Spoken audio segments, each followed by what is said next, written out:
A mí me pidieron que hablara un poco sobre los aspectos clínicos del dengue y traté de incluir en el contenido, ya sé que todos sabemos el panfleto, ¿verdad?, que circulan en los centros de salud o lo que sale en la prensa libre. Yo traté un poquito de tratar de hablar de los criterios, ¿sí?, y de las manifestaciones clínicas que en el día a día a veces nos dan más, como será que tiene dengue, como lo comentaba aquí el doctor Miranda muy bien, ¿verdad?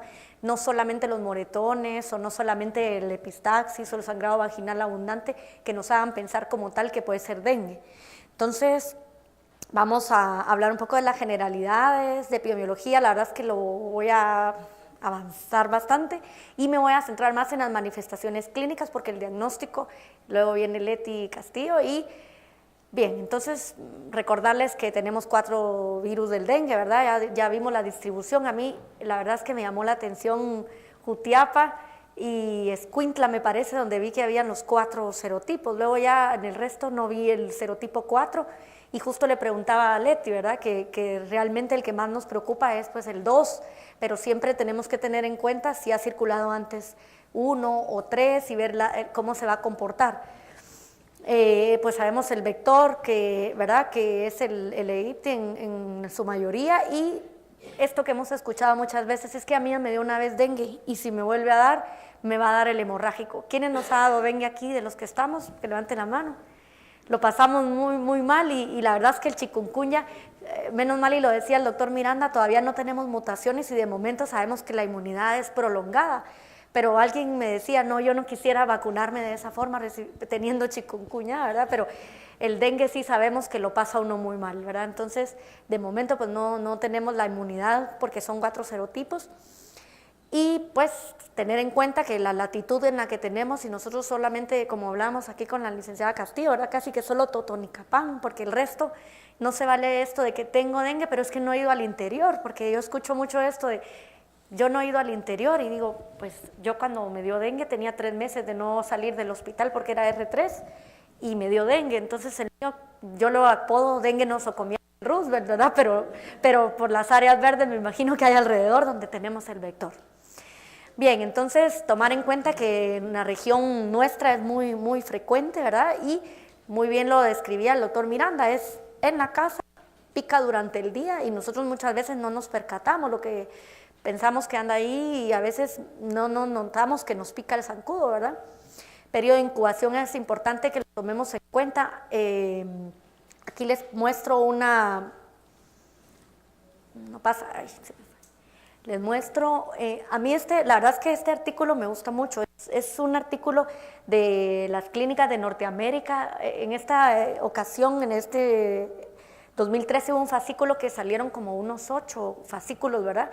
Y solo de medicina tropical, pero la verdad es que nosotros, si nos damos cuenta, Guatemala es un país tropical, con enfermedades parasitarias tropicales. Lo que pasa es que nosotros tal vez no nos identificamos tan como los caribeños, ¿verdad? Y ya luego cuando uno sale de Guatemala, pues sí figuramos como un país con mucha incidencia de enfermedades tropicales. Y este es un artículo bonito, donde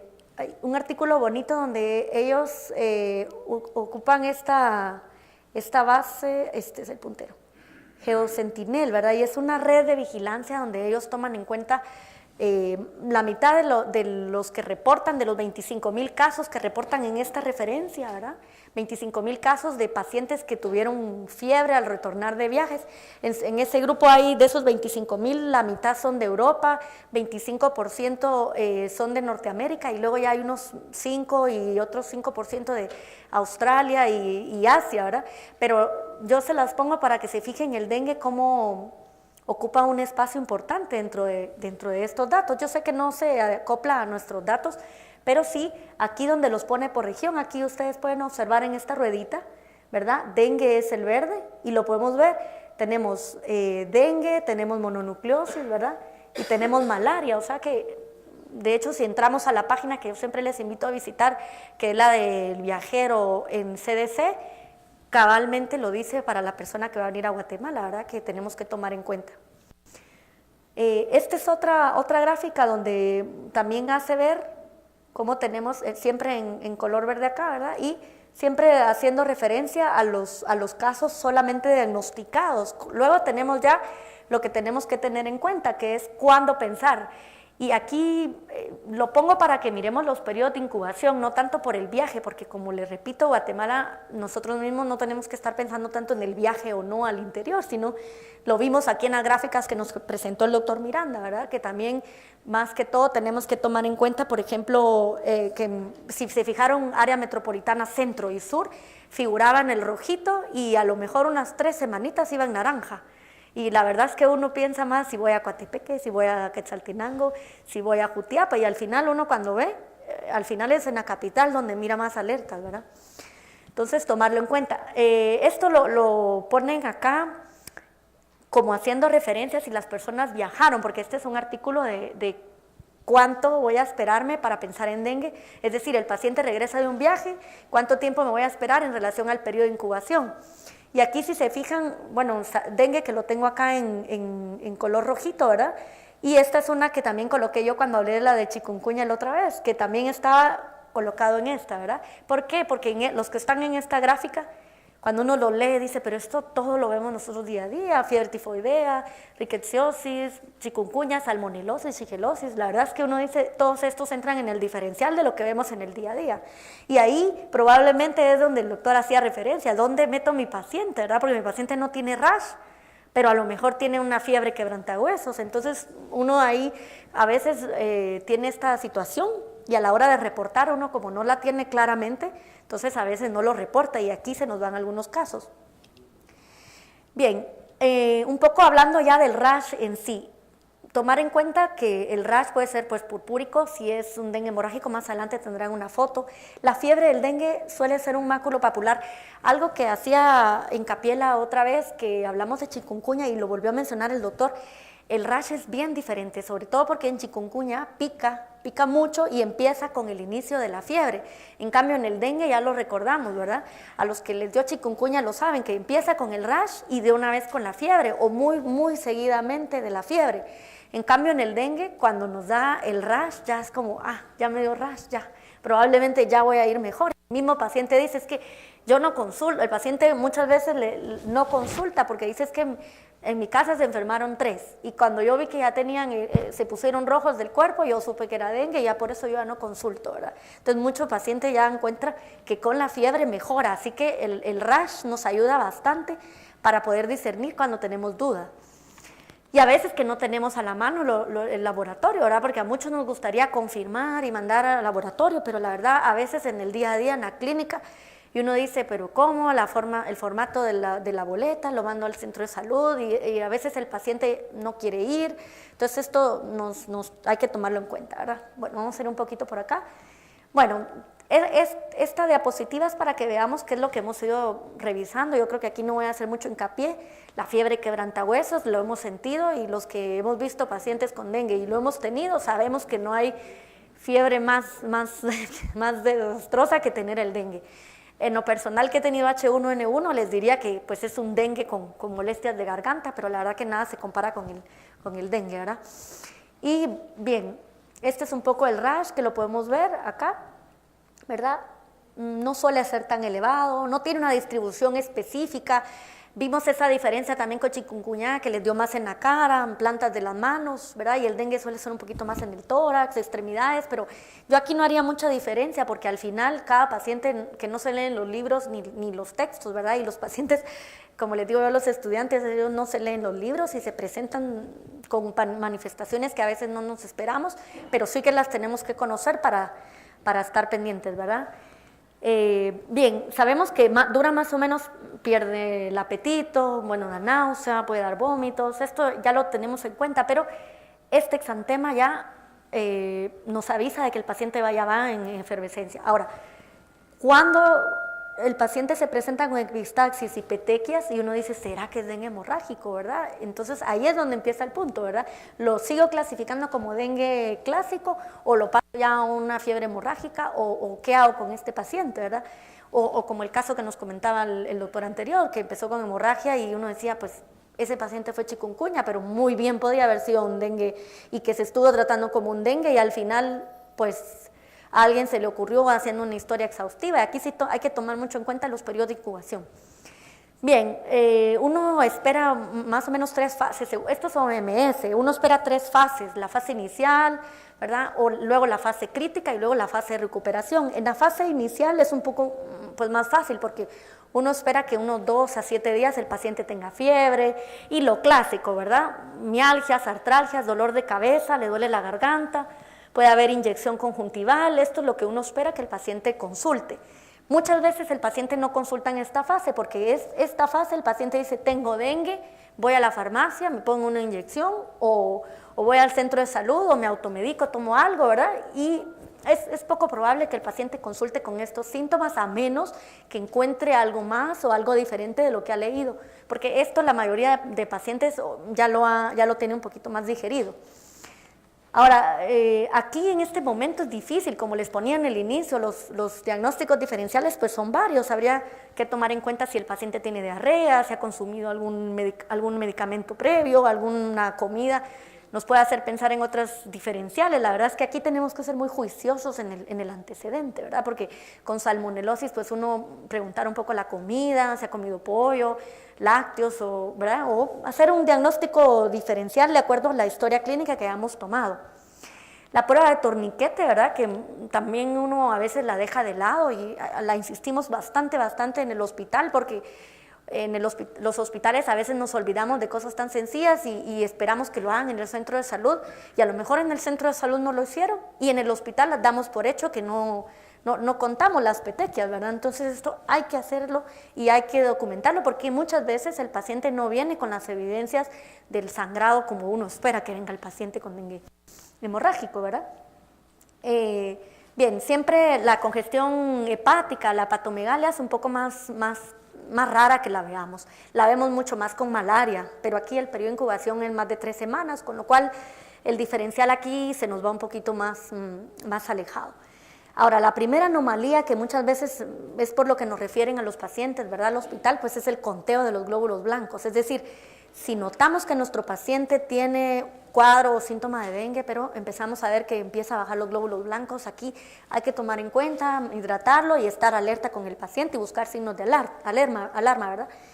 Hay que tomar en cuenta porque el paciente normalmente ya debería de evolucionar satisfactoriamente y no entrar en una fase crítica en la que tengamos que sospechar luego que está presentando un dengue o una fiebre hemorrágica. Entonces aquí si la fiebre persiste o si después de los 7 días de enfermedad el paciente empieza con aumento de la permeabilidad, ¿cómo lo vamos a saber? Con el hematocrito. Empezamos a ver un aumento en la concentración del hematocrito y entonces el paciente no esperemos que nos tenga petequias o hemorragia porque ya nos está hablando de que el paciente tiene o está con hemoconcentración, ¿verdad? Entonces aquí tenemos que tomarlo en cuenta. Normalmente el paciente que está con conteo de glóbulos blancos bajos y el hematocrito elevado, ya es un signo de que tenemos que tomarlo más de cerca al paciente y deberíamos de tomar en cuenta porque esto no debería de durar más de 48 horas. Entonces lo miro en mi clínica hemodinámicamente estable, no hay evidencia de sangrado, a lo mejor sí está hemoconcentrado y una ligera leucopenia, pero le doy los signos de alarma, lo hidrato, le dejo antipiréticos, ¿verdad? Lo mando a casa y lo veo en 48 horas para ver el paciente clínicamente cómo va. Esto se los recomiendo, este libro, estas guías de OMS, luego les voy a mostrar la carátula, que cuando uno entra a la página de OMS lo puede descargar y la verdad es que es muy útil, ¿verdad? Y es gratuito. Y luego habla un poquito de cómo el paciente después de haber hecho la leucopenia, la concentración evidenciada por la concentración elevada de hemoglobina, podemos ir viendo ya el recuento de plaquetas, porque ahí muchas veces el paciente, no sé si les ha pasado, llega con un laboratorio, con uno y dice, es que fui al laboratorio directamente, no sé si les pasa, pero a mí me llegan muchos pacientes que dicen, es que, y es más, le ponen ahí en el laboratorio que yo se los mandé, y digo, pero yo no lo había visto, y dice, es que yo de una vez me vine con el laboratorio, porque ya así a usted me mira con laboratorio, no sé si les ha pasado, pero, y es que aquí me salió que dice plaquetas y está como baja ahí en lo que dice laboratorio, ¿verdad? Y uno ahí tiene que saber interpretar y escuchar bien la historia del paciente, ¿verdad? Porque esa leucopenia tendría que haber pasado en teoría por una fase previa en la que ya pudo haberse hemoconcentrado el paciente, y no todas las trombocitopenias las tengo que mandar al hospital. Si el paciente está clínica hemodinámicamente estable y no es una trombocitopenia que esté con sangrado activo y el paciente está estable, no tengo que alarmarme, pero sí tengo que explicarle a mi paciente cuáles son los signos de alarma, qué tiene que estar evaluando, qué tiene que estar vigilando, ¿verdad? A veces cuesta porque uno se lo explica al paciente, pero el paciente a veces no entiende, ¿verdad?, qué debe hacer, y a veces se automedican, y ahí es donde empieza un poco el caso, ¿verdad? El derrame pleural y la ascitis, pues esto ya es un poco más evidenciado en fase hospitalaria, o algún paciente cuando uno ya lo ve con signos de alarma generalmente lo remite. ¿Por qué? Porque mandarle a hacer una radiografía para ver si tiene derrame pleural, esto no es práctico, pero sí evaluar cardiopulmonar, preguntar si el paciente ha notado más distensión abdominal, evaluar clínicamente, esto sí lo podemos ver. Ya la radiografía y la ecografía para ver ascitis, ya la haremos si el paciente lo tenemos ingresado para observación o evaluarlo, ¿verdad? Un poco en la línea del examen físico, cómo lo vamos a ir evaluando, ya cuando lo tengamos en observación, pues ir evaluando la temperatura. Aquí no estemos esperando que el paciente tenga fiebres altas, ya cuando el paciente está en shock. Aquí el paciente cuando está en shock y el aumento de la permeabilidad vascular, a lo mejor ya lo vamos a notar con una temperatura normal o abajo de lo normal. Entonces diríamos, pero aquí el paciente ya no tiene fiebre. Claro que no, porque ya el paciente está en choque, entonces a lo mejor irá para abajo la temperatura o incluso a la hipotermia, ¿sí? Porque tenemos ya un choque en donde se está distribuyendo el flujo, y la hipoperfusión de los órganos es lo que nos va a llevar a la acidosis metabólica, que es donde vamos a ver ya al paciente con taquipnea, ¿verdad? O ya tratando de compensar con mecanismos de una CID, por ejemplo. El deterioro grave de los órganos, aquí esto lo vamos a ver más en la evaluación que le hagamos al paciente de forma de laboratorios, ver la radiografía, porque saber que el paciente está en fallo multiorgánico, pues sí vamos a necesitar ver función renal, función hepática, y es lo que les decía que es la tercera fase. En realidad el manejo de acá es puramente del choque, ¿verdad? Aquí sería, tenemos que dar cristaloides. Ahora, lo que sí me interesa que demos, ¿sí?, es un poco cómo define OMS la fiebre hemorrágica, ¿verdad? La fiebre, definitivamente, la tendencia hemorrágica, que aquí yo recalco mucho. Tendencia hemorrágica no quiere decir que siempre va a llegar mi paciente con sangrado activo evidente. Ya con decir la tendencia hemorrágica, ya tengo que estar alerta con lo que les comentaba anteriormente, la hemoconcentración del paciente, que no siempre me espero yo una hemoglobina de anemia, ¿verdad? Ya con esa hemoglobina o el hematocrito aumentado, ya lo puedo yo estar detectando antes de que mi paciente tenga sangrado activo, que es cuando ya se alarma el paciente y busca muchas veces atención. Y luego cuando hablamos del síndrome de choque del dengue, pues sí, el dengue hemorrágico, que lo acabamos de definir, el pulso débil acelerado, algo que a veces no hacemos, ¿verdad? El revisar el pulso paradójico también, que no solo esto no lo da, pero paciente frío, piel húmeda y está agitado. Y aquí vamos a ver un poquito cuando leemos en CDC, que CDC tiene una forma también muy ordenada de clasificar, ¿verdad? Los dengues. Yo la verdad es que no me caso con los dengues, porque yo creo que con las clasificaciones, porque a veces las clasificaciones aprendidas de libro, como les digo, los pacientes son una cosa y lo que dicen las guías a veces son otras. Entonces uno hay que leerlas, hay que conocerlas, pero cuando uno mira al paciente dice, este paciente, la verdad es que la evaluación clínica es la que siempre predomina, y aunque no case en ninguno de los diagnósticos mi paciente, si yo clínicamente lo veo mal, tengo que hacerle caso siempre a mi impresión clínica, ¿verdad? Y entonces aquí ya nos dice que la fiebre indiferenciada, fiebre del dengue, si lo pone como dengue hemorrágico o si lo coloca como síndrome de choque del dengue. La verdad es que aquí solo lo traía para que viéramos que hay fiebres indiferenciadas, tal y como lo comentaba en el artículo al inicio, que no sabemos que es dengue, y el paciente lo pasa y solo tuvo un cuadro febril y no desarrolló ningún tipo de síntomas. Y hay un estudio que lo ponen ahí en la página del CDC, que hasta más del 80% de estos escolares no tuvo pues un cuadro típico de dengue, ¿verdad? O sea que depende también de las características personales para que las personas desarrollen o no el cuadro tan dramático que puede uno desarrollar, ¿verdad? Entonces, tomarlo en cuenta, pensarlo muchas más veces, ¿verdad? Ahora estos que ya los conocemos, pero las manifestaciones hemorrágicas, aquí sí hay que hacer hincapié. El dengue o la fiebre de dengue no necesita ser dengue hemorrágico para tener manifestaciones hemorrágicas, y aquí es donde hacemos mucho hincapié. No, y ahí sí que recalco, y me gustó mucho que lo recalcara el doctor, ¿verdad? No todas las hemorragias son dengue hemorrágico. Hay manifestaciones hemorrágicas del dengue clásico o de la fiebre del dengue, ¿verdad?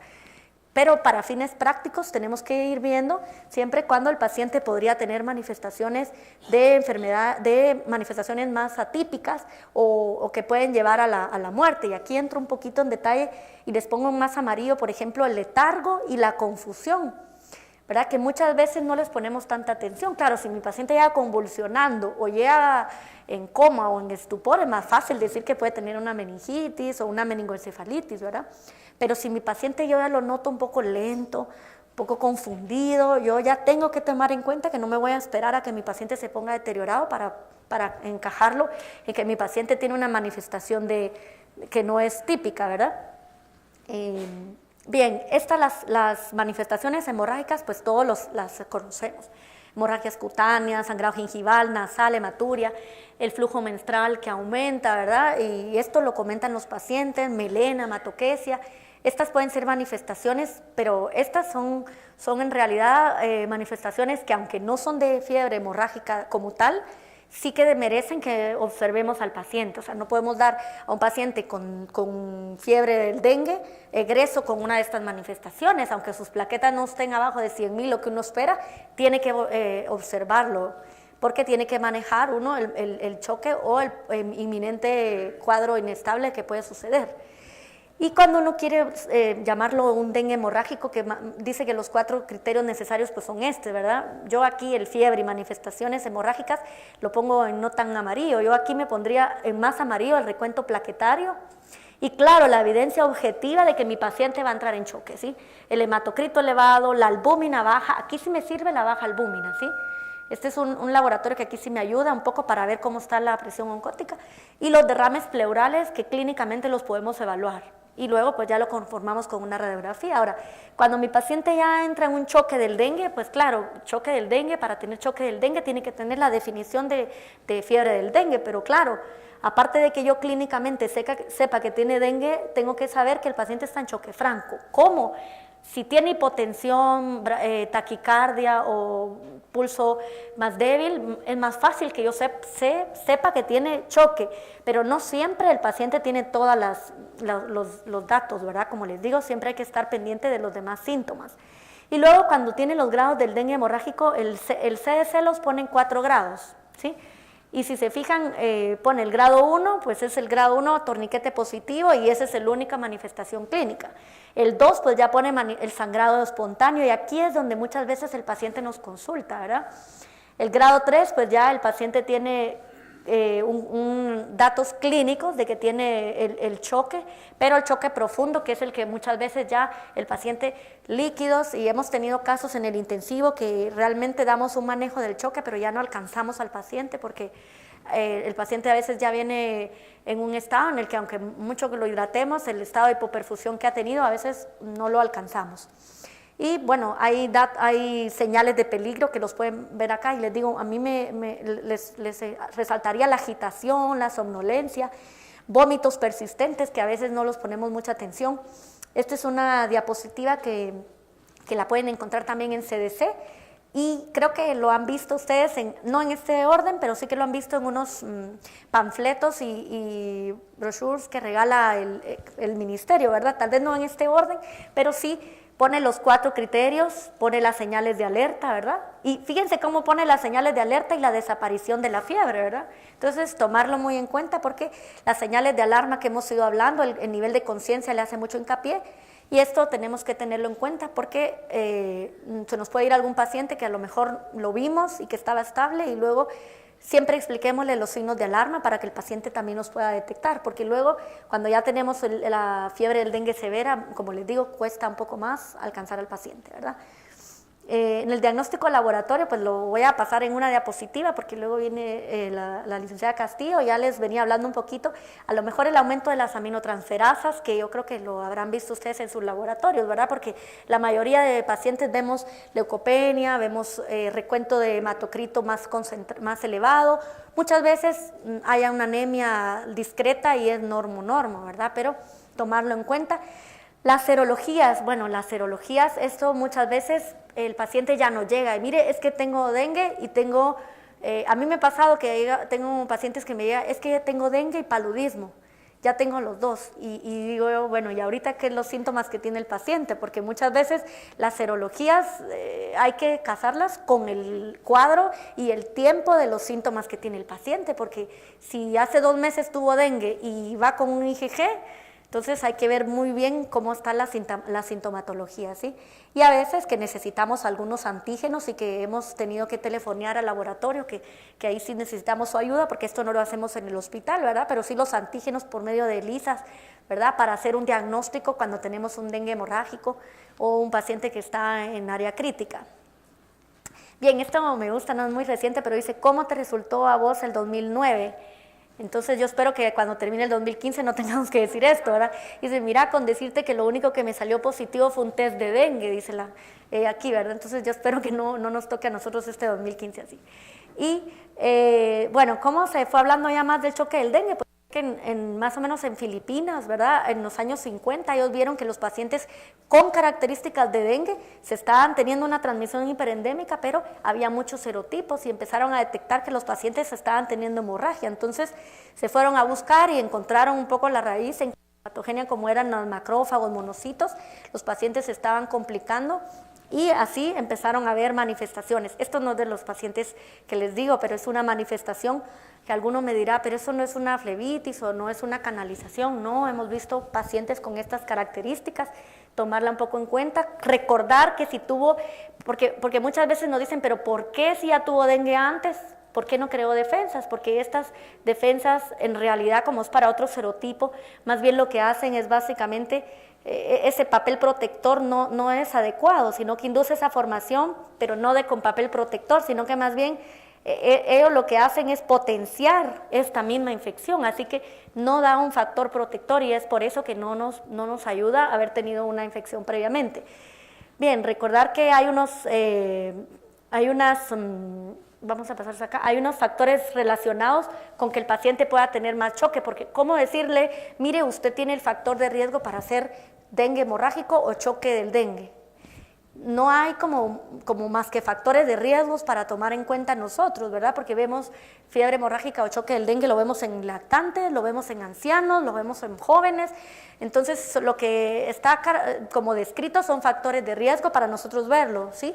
Sabemos que de los anticuerpos potencializadores no neutralizantes, ¿qué es esto? Que haya tenido dengue antes. Así que los que levantamos la mano al inicio de la clase ya tenemos este checklist, miren, ya tenemos este cheque.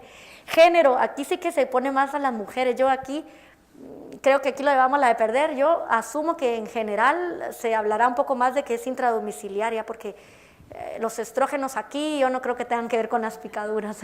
Conste que es un poco aquí machista el factor de riesgo, ¿verdad? El estado nutricional, pues sí lo sabemos, el estado nutricional definitivamente. La edad menor de 12 años lo ponen aquí en esta literatura que es tomada de OMS. La raza, ellos ponen más la raza negra, yo supongo acá están haciendo más análisis de pacientes africanos, ¿verdad? Pero no es que haya de sí, esta persona tiene más por la raza como tal, sino que en estos estudios.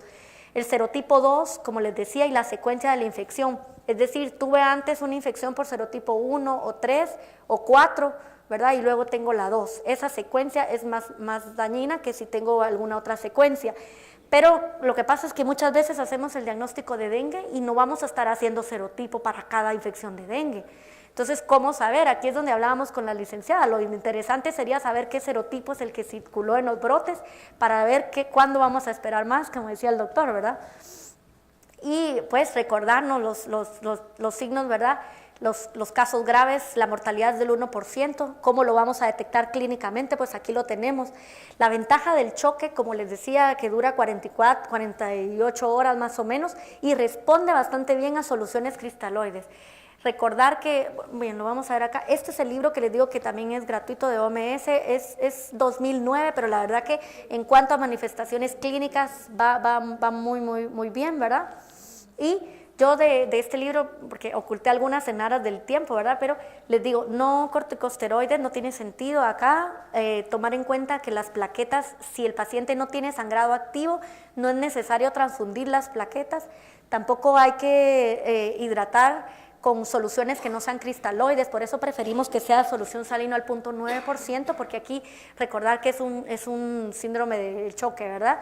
Y no tampoco hiperhidratar al paciente, porque ya eso también nos conlleva a, como les digo, casos donde no lo logramos controlar en la emergencia o en el intensivo, porque a lo mejor el paciente sí estaba chocado, dimos mucho líquido agresivamente, pero recordar que el paciente está distribuyendo su choque, entonces tiene ya derrame pleural y ascitis y nosotros encima lo hiperhidratamos, lo vamos a poner más en problemas. Y esto que yo creo que me gusta y siempre lo pongo acá, ¿verdad?, que hay que tomar en cuenta. ¿Por qué? Porque tenemos animalitos, tenemos juguetes, tenemos plantas en casa, que a veces no siempre lo estamos viendo detalladamente, ¿verdad? Entonces, todos estos sitios que los tenemos en casa, todos, independientemente del tipo de casa, ¿verdad? Más de alguno de estos por acá tenemos. Entonces,